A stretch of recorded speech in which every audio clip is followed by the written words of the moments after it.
Jingle bells, jingle bells. Jingle all the way. Oh, what fun it is to jump On Pac-Man every day. And I do remember my brain kind of lighting up even then, as if to tell me, you really like the most obscure garbage, don't you? Hey everyone, it's Jonathan, and welcome back to I Heart Animation and the start of this year's Christmas movie marathon. Though I will say this year there will probably not be that many movies in my Christmas movie marathon. I have more specials and other kinds of episodes planned than I do for movies. But when I was putting together my list of things to cover, I really didn't have much animation planned for this holiday season. So when a different episode we were planning on recording fell through, I asked my friends Jack and Mark if they had any suggestions that we could do quickly, and Jack threw out Christmas in Pac-Land as an option. I had never heard of this, but as someone who loves discovering obscure animation, I thought this would be the perfect addition to our lineup, and Mark agreed. However, I will say, as you will discover in the conversation, the plot of this special is very thin.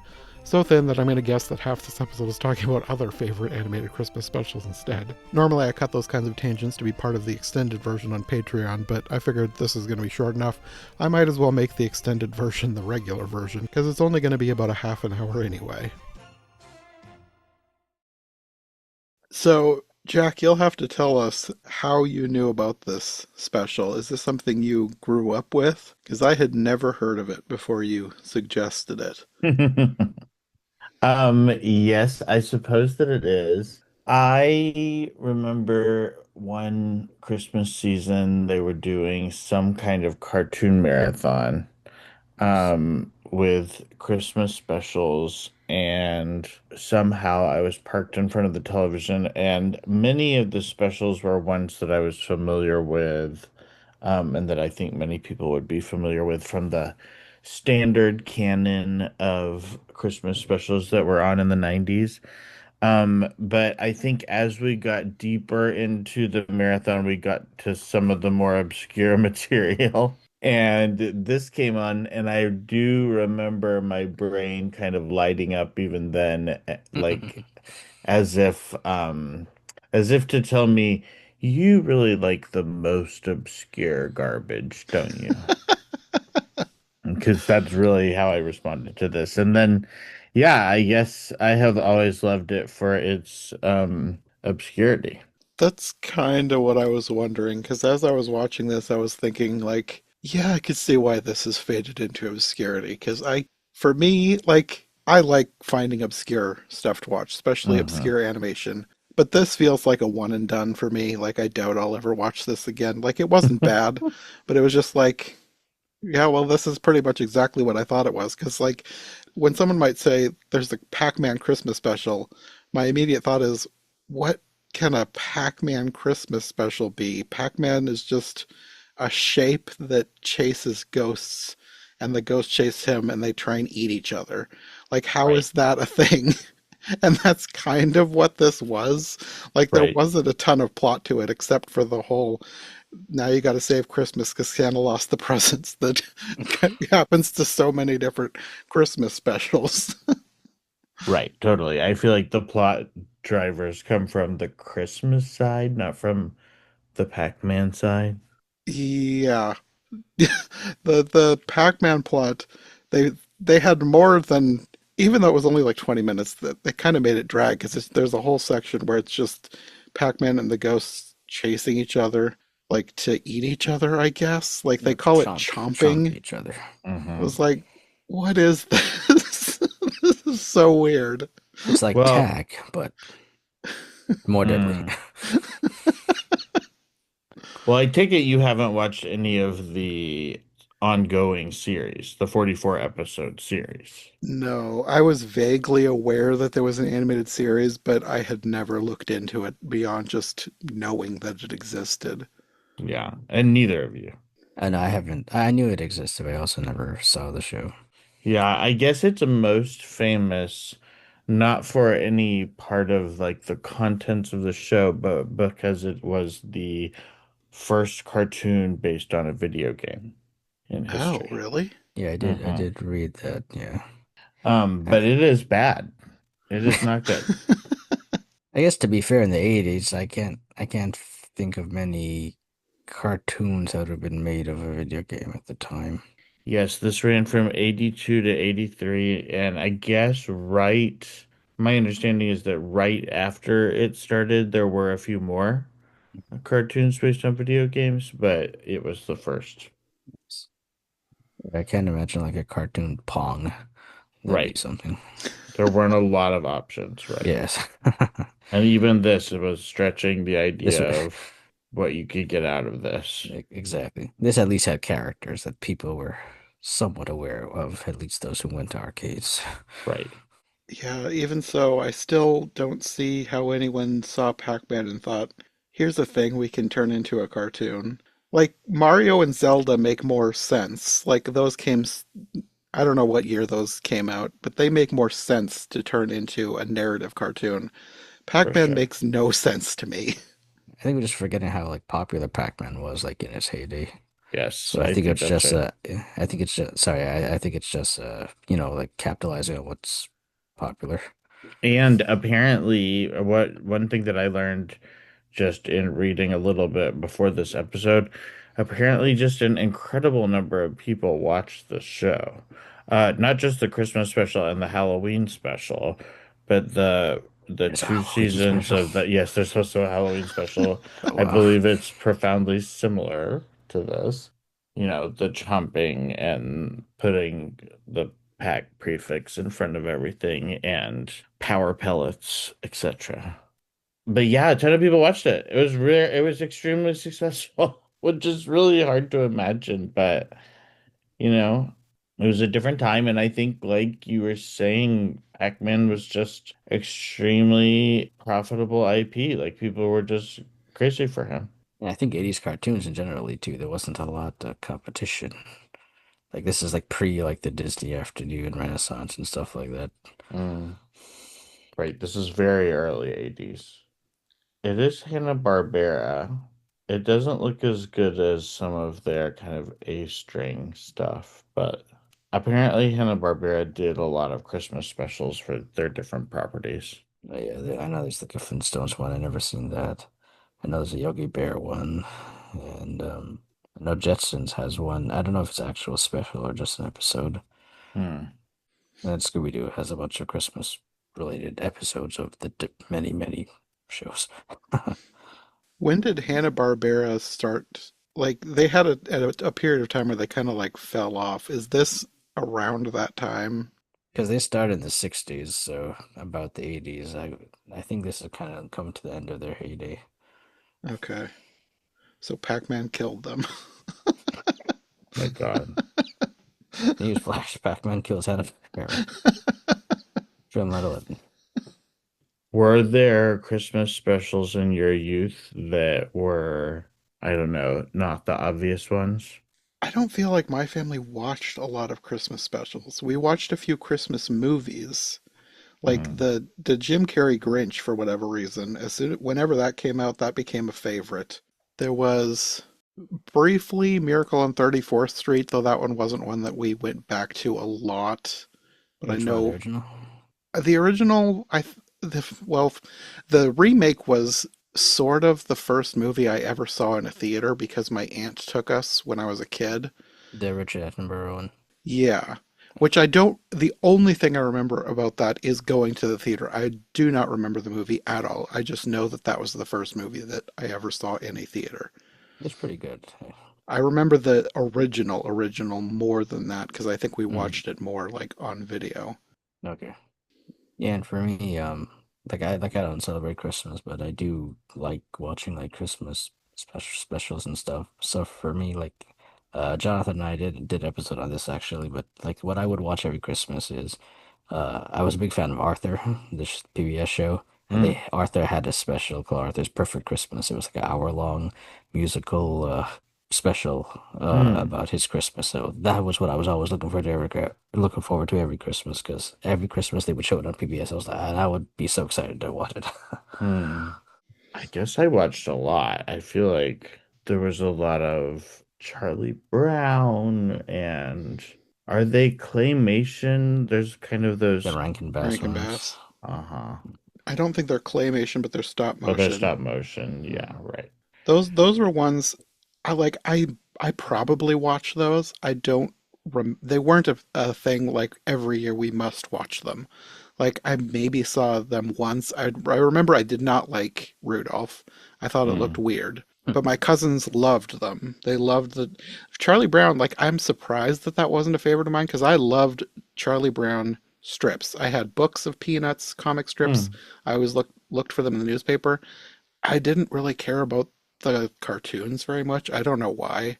mm. I remember checking out a movie from the library, Bon Voyage, Charlie Brown. I loved that. But like that's the only thing that I ever watched Charlie Brown. I was like, I love this. Other than that, I loved the books. I loved the strips. So I don't know why the Christmas special was never a thing that I latched onto as a kid. Or the Thanksgiving or Halloween specials, I guess. I know they existed. I probably watched them like once, but they weren't ones that I was like, oh yeah, I gotta watch this every year. I Hmm. don't know why I didn't care about them. I loved reading them. I didn't really care about the animation, which seems odd to me Right. thinking back. I should have liked them. As much as I love animation, I'm surprised that kid me didn't care about the animated specials. He only wanted to read the books. Well, and a lot of Yeah. people would, yeah. I feel like if you love the books, then everyone likes the TV specials. So we loved all of those in my house. I have a bunch of DVDs now. I've been getting them because I feel like You've atoned. I feel like someday I need to like do a podcast series on them, so I've been collecting them. But a lot of them I have bought them and just haven't watched them yet. Hmm. I wanted to watch all this Peanut specials, but like there's a lot. There's like 40 or 50 of them. And now that Apple owns them, they're Now making that even Apple, more. yeah. I watched the newest one that Apple did, like the musical one. I've heard that Apple has been doing a great job. Only heard praise for the new specials they've been doing. Hmm. If I'm not mistaken, I think Peanuts has like three at least Christmas specials. So there's the famous one, but they also did like two others, which I Huh. guess wasn't as famous as the original, as the first one. Well, that first one's fame would be hard to top. That would be. Apparently, there is also a second Pac-Man Christmas special. I There's a There second discovered. is. Christmas How did they special. milk two Christmas specials out of this? Well, this I didn't really delve, to be honest, but it appeared to be from this century. Oh, so it's not this series, it's like much No, later. no. It's Okay. like, yeah, like it looked to be like from 2018 or something.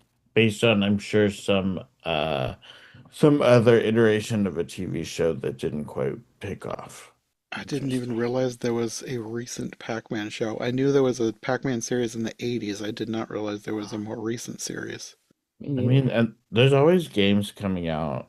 I think he's just one of those pieces of IP that will go on as long as people will let him. I think it's also like a pretty simple game. I mean, you need skill to win it, but Hmm. it's a pretty simple game to grasp to understand how to play. So I feel like people who aren't like gamers, like they generally play Pac-Man because it's not that hard to get the idea what to do. Yeah, although they do have way more complex games now too. Like I think That he part too, as a yeah. character has been cast in sort of every genre of game. No, well, There was one that I really loved that I'm trying to Google around for. I have quite a long history with Pac-Man as a game, I no, suppose, well. because my grandfather always loved video games. And they had one of the cabinets at a bar that he would go to, and I would go with him. And we also had Pac-Man at my high school. There were certain free periods where we could go and play. When I was a kid, my grandparents had a Pac-Man game on a computer in their basement. It was like to me, it was an ancient computer, but I suppose it only predated me by a few years because I was born in '86. I'm assuming this was something like early '80s, but it was a big boxy computer that they had in their basement, and there was a Pac-Man game on it. And to me, that was Pac-Man. It was a green background, so the more famous blue background one was kind of weird to me to discover like that's Pac-Man to most people. This green background one was the one that I was familiar with. That was Pac-Man to me. I loved that game. Okay, I also loved Pac-Man 2: The New Adventures. for Sega Genesis and SNES, apparently. But I played it on a neighbor's Sega. And it was the first time that they put him in more of a platformer situation. Hmm. I don't think I've ever played any other Pac-Man game except for the one on my grandparents' computer and then the regular one with the blue background. Okay, so it looks like there was a Pac-Man show in the 2013 to 2015 called Pac-Man and the Ghostly Adventures that may have been on Disney XD in certain countries. And there was an episode called Santa Pac Part 1, where Pac-Man means Santa Pac, whom we call Santa for short. And it was originally produced as part one of a 44-minute episode project. So maybe that's the newer Pac-Man Christmas thing. It must be. Does it say, I suppose that show didn't do terribly well, if none I of guess it us had heard of it? lasted 2 years. I mean, for 2013 to 2015. It was on Disney XD in America, actually. It did 53 seasons, 52 episodes. Must have done well enough. Yeah, I never heard of Better it. than the 80s one, Sadly. anyway. Well, was there anything that stuck out to y'all? I know that there wasn't a lot to like grab onto. I like the animation. It had that old-fashioned, not very detailed animation. It kind of just harkened back to like old 80s cartoon style. So it was kind of nostalgic to look at that. Yeah, the animation is probably the best part of it because the story was so thin that I kind of got bored with the story. Yeah, I think for me it's not, I mean, of course it's mostly nostalgia. It's mostly just like I saw this as a kid many times and had a love for how weird it was. I think now when I look at it, what interests me is like, yes, the story is not successful, but it is interesting that it being the first cartoon based on a video game, you can see them wrestling with this text where there's not a lot of story and then trying to make something out of it. And that process itself is kind of interesting. Because even though, I mean, it's way easier to do that with Mario, for example, you're still having to invent some plot. You're still having to put some stuff in there that's not actually there in the game. You know what I mean? Hmm. So I don't know. I think that's what I liked this go around. I also wasn't, I was fine with the voice acting. I thought they did pretty good enough job for what they had to do. I think it was Peter Cullen, if I'm not mistaken, was Santa Yeah. Claus. Yeah, a few of the names on the voice cast surprised me. Rissy Taylor is Pac Yes, Baby. Taylor, yeah. And of course, Frank Welker is in here, which he's in He's everything. not, what isn't he? I thought it was funny to see, like, I guess, first of all, I didn't even know that power pellets was what you call, or I didn't recall that power pellets was what you call the, like, power up I would have dots. just called them dots. I didn't know they had an Dots, right, official name. right. But then they milk that so hard, and it's kind of like, I mean, not to be too flippant, but it's like almost like a stimulant. Like it's almost like a drug where they're like, just give Rudolph some power pellets and he'll just be able to go all night. And it's like, okay. Well, there's a power in the name. Stimulants in 1982. I don't know. This was pre-Dare. I Right. guess I kind of looked at it, I guess, more like how spinach is to Popeye. But That's true. I guess you could make an argument But that's spinach is a similar. stimulant to Popeye, but Right. Spinach is also a drug. Well, so Popeye gets like roided out by it. Right. Yeah, kind of. So, yeah, I don't know. I feel like that might be worth asking. both ways it doesn't work out too well. What are the other Christmas things you've covered for the podcast? So if we start talking all the Christmas stuff Jonathan did for the podcast, it'd take Is a it long time. many? Do you mean this year or just anytime? Oh, I don't know. Favorites anytime? I think one thing I like that Jonathan does is he has, as you know, he has this every version ever, where he tries to watch every version ever of a particular IP or novel or something. So he's done it with A Christmas Carol, which has like, a bajillion adaptations, and he's still not finished. But he's done. How much would you say you've done, Jonathan? Like 30 of them at least. Oh, I'd have to go and count, but I wouldn't be surprised if it was Yeah. at least 20. If because the last couple of years I haven't done any versions of A Christmas Carol, so it's not quite as many as like Alice in Wonderland, where I've done so many of those. And what's your favorite? Well, obviously the Muppets. Muppets is my Mm-hmm. like anything Muppets is always going to be one of my favorites. But if you're not counting Muppets, then the 1984 version is probably my favorite. Mm. I had a storybook of the Disney version as a kid. Mickey's one. Mickey's Hmm. Christmas Carol is also up there. That one I probably had the same storybook. I was more familiar with Mickey's Christmas Carol as the book Hmm. than the animated special because I don't think I saw the animated special till I was an adult, but I had the book of A Mickey's Hmm. Christmas Carol when I was a kid, so I read that all the time. Yes, with literal Scrooge, or Scrooge Yes, as Scrooge. yes. Scrooge playing himself. Hmm. Have you ever done Beauty and the Beast for every version ever? Not yet. I probably will do that when I get to it in the Disney lineup because Uh-huh. a lot of times if I know something's coming up in the Disney canon, because I'm trying to do the Disney canon in order, when I Mm. know I'm coming up to something, I'll start doing a few different versions so that I can make that into an every version ever series at the same time. So I've kind of been holding out on Beauty and the Beast until I hit the Disney version. But there's so many, I probably could do a mini series, and it wouldn't even matter if I got to the Disney version because there's plenty to do. Well, I have a somewhat similar relationship with, is it called Belle's Christmas? Belle's Beautiful Belle's Christmas? Magical Magical Christmas. Christmas. Yeah. Uh-huh. I have a little bit of a similar relationship with that as I do with Christmas Comes to Pac-Land, where I Sure. don't know that it has anything to do with the quality. I don't have a recollection of that, but I have a lot of nostalgia for it. And just, I remember it feeling very magical to discover that there was any more animated, content in that world. That one I watched a few times as a kid. I remember liking it well enough, but thinking it was weird. Like trying to, in my head, make it make sense that this fit into the Mm-hmm, story mm-hmm. of Beauty and the Beast. Right. It doesn't, It it's not doesn't. quite, that's not really quite what it's trying to do, right? It doesn't really care that it doesn't do that. Yeah, probably not. But I cared as a kid. Yes, yes, yes, yes. No, I am sure that I cared too.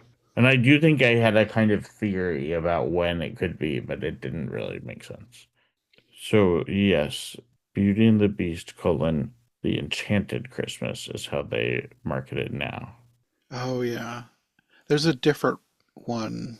Well, then there's Belle's Magical I think I World. was mixing up the two titles. I don't think I've seen that one. I think I've seen that one, but then Okay, I messed up apparently the titles too. after that, in 1999, there was Belle's Tales of Friendship. I'm certain I That have not seen that, I but have that one not I've seen seen. that That one. one I own on VHS, and that one I haven't met many people who've seen it. That one was pretty much a They had like a live action Belle show on Disney called like Belle Sings a Story or something like that. Sing Me a Story with Belle. I Sing remember Me a Story watching with that Belle, as a yeah. kid. I remember So we that taped that on VHS. Oh, okay. So Belle's Tales of Friendship was like some segment of that with like the live action Belle reading mm, stories, which would be like old Disney cartoons, and then there was another half which was like it was an animated segment, I think about like baking a cake or something for Mrs. Potts or something. I can't remember, but so they just packaged it together and called it Belle's Tales of Friendship. hmm. I'm surprised there was never an animated TV series. I feel like one of those was supposed to have been, but then they canceled it. Hmm. But that I happened would to a believe bunch of that. Disney movies. They made a few episodes in preparation for a series, and then they canceled it, and then they repackaged them as a direct-to-video thing. Just Hmm. Milo's Return comes to mind. Yeah, I think Hmm. Tarzan did that at least once. Because I Yeah, know there was Tarzan more and than one Jane. Yeah. Tarzan thing, but I think one of them was part of like a failed, canceled TV show. Well, Tarzan and Jane had a TV show. Like it lasted like At least one. The Legend of Tarzan, I think it was called, right? I can't remember what it was called, but I'm not it, sure. it did have a Disney show. I just remember feeling like, why does Tarzan get so much love and my favorites are not getting this? Because they don't like us, sadly. I mean, I think that's right. Okay, so The Legend of Tarzan 2001 to 2003. But and then maybe that is the only one. Yeah, Tarzan Jin uses three then on air episodes of the show. Okay, well, maybe that's what I'm thinking of because I thought I had read that there was a failed TV series spinoff, but maybe they just repackaged some episodes. Yeah, I know the Atlantis one was definitely a failed TV spinoff. Yeah, They really thought Atlantis was gonna hit. I thought a lot of things were going to hit. If it had been done right, like it could have. I mean, you have adventure, you have Well, I remember walking out of that movie and saying like, I thought that all Disney animated features were musicals. I think that's what probably one of the things that probably lost people as well. It could be. They were trying to get out of that. It just didn't give me the same opportunity to develop an emotional connection, I think. That's probably true. Like, I remember when Atlantis came out, I liked it, but I didn't love it like some people did. It's one that I'll watch every once in a while, but it's never like a favorite. Like Hmm. like it has a following, like a very dedicated following who absolutely love it, and I've never been able to find that kind of love for it. I enjoy it for what it is, but it's not a favorite. Yeah, I agree. I don't ever mind watching it, but I really like the musicals in my case. Yeah, same. And this it was directed by the same people who did Beauty and the Beast and Hunchback. So yeah, it was the only non-musical of the three. Interesting. How do we get onto this from Pac-Man and Christmas? Comes to Pac-Man, Pac-Land. Well, because I love Beauty and the Bell's Magical Oh, Christmas okay, or yeah, that's how we got here. whatever it actually is called. Belle, the Christmas, whatever it's called. Yes. I don't think there's much more to say about Christmas Comes to I Pac-Land. know. The only thing else that I have to say is I it cracked me up because I looked it up on Wikipedia. At the bottom of the Wikipedia page, it says, in 2018, Rotten Tomatoes retrospectively placed the special as one of the 7 completely bizarre Christmas specials, criticizing its humor and animation while commending it for being a Pac-Man Christmas special. Yeah, that's how I feel about it. It did indeed. It did. It was a Pac-Man Christmas special. I mean, it blew my mind as a kid when I was like, wow, okay. Anything could have a Christmas special. I can see a kid liking this, but as an adult in my late 30s, I was bored. Yeah, yeah, yeah. It at least it doesn't go on longer than it needs to. That's true. Imagine it was an hour and a It could half have special. been, yeah, it could have been insufferable. There have been a few things I've watched where I'm like, why am I watching this? Oh Like, yeah, of course. like Mark and I did an episode on this special or the movie Happily Ever After, the Snow White Oh, animated thing, and I could barely make it through.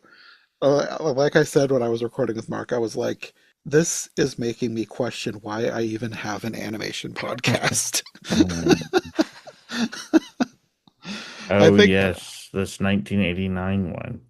yeah, I think if this Pac-Man cartoon had been an hour and a half, I might have been having those same kind of questions. But it was 20 minutes, so it's fine. It's fine for what it is. Yeah.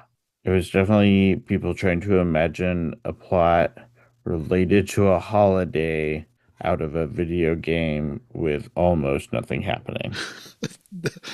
Basically, yes. You've summed it up quite well. So, it did do that. Yes. did do that indeed. And it is the kind of absolute obscure, weird stuff that I do love, even though it's not like necessarily fun to watch.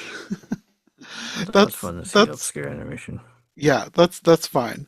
Like I've been thinking for a while that I want to get into more obscure stuff for iHeart Animation because I do some obscure things. Like when I'm doing my every version, every series, I'll find some obscure animated versions that I can also include on iHeart Animation. But like random one-off things, I've been thinking I need to do more that is like not related to anything else that I'm already covering. And this was like the perfect thing for that. As soon as Yeah, you it is started that. listing suggestions, this one jumped out immediately. I was like, a Pac-Man Christmas special. Hmm. Perfect. Hmm. Well, I think we've probably said all there is to say about Christmas Comes to Pac-Land. Well, fun to You have a know, short Chris, episode. Yes, that's fine with me because I am recording too many Christmas episodes. it'll be about as long as the show as the Actual special was. episode. Yeah, Yeah, it will be, and that's fine. I'll be able to edit it quickly. fun. You're welcome. I'm sure we'll be back for more animated stuff. But in the meantime, do you guys want to let people know where they can find you online, Mark? Yeah, you can check out my blogs, The Animation Commendation at theanimationcommendation.com, and also my live action Disney project at myliveactiondisneyproject.com. And Jack? I think the best places to find me are my Tumblrs. One is Zephyr Prince, ZEPHYRPRINCE, with just everything I'm watching and reading. And then if you're interested in magical girl media, I have showamagicalgirls.tumblr.com. Okay. Well, thanks for joining me for this weird old Christmas special. We will see you again someday for hopefully something else a little more interesting, but if we find something more obscure, I'm down for that too. Sounds good to me. Thanks for listening to this podcast on the John Cast Network. We'll be back soon with another episode, but in the meantime, make sure you follow my co-hosts. I'll have their links in the description, along with links to all our latest episodes, all my socials, and my Patreon, where you can find bonus and extended episodes, and get early access to most episodes, sometimes up to a week in advance. Make sure to subscribe to this show on whichever podcast platform you prefer, and follow the Johncast Network on YouTube for more podcasts covering all kinds of things beyond just what you'll find here. Thanks again for listening, and we'll see you again soon.